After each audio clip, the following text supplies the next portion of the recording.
Encore une grève dans les airs. Lundi prochain, plusieurs syndicats de contrôleurs aériens, dont l'USAC-CGT, appellent à cesser le travail. Conséquence, un quart des vols annulés à Orly et Toulouse, trafic réduit de 20% à Bordeaux et Marseille. Décidément, Barthélémy Philippe, l'histoire se répète puisque la dernière grève des contrôleurs aériens date seulement du mois dernier.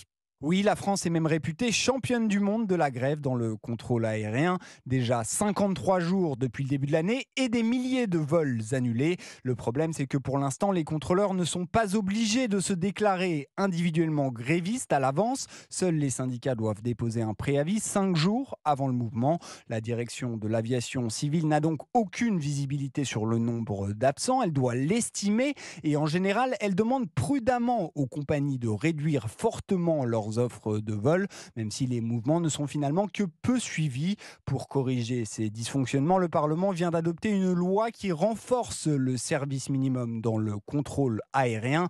Comme à la RATP et à la SNCF, les contrôleurs auront bientôt l'obligation de se déclarer individuellement grévistes ou non grévistes 48 heures à l'avance, ce qui permettra d'adapter correctement les programmes de vol, de quoi limiter les désagréments pour les compagnies et leurs clients et peut-être aussi mettre un frein à la multiplication des appels à la grève dans le secteur. Des contrôleurs aériens dont on craint, comme d'autres professions, qu'ils ne perturbent les prochains Jeux Olympiques à Paris à 19h45. Nous parlerons de toutes les concessions sociales qui sont en cours pour éviter les grèves avec l'économiste Vincent Chaudel. Si vous faites partie des professions qui seront mobilisées, vous pouvez bien sûr nous appeler au 01 80 20 39 21.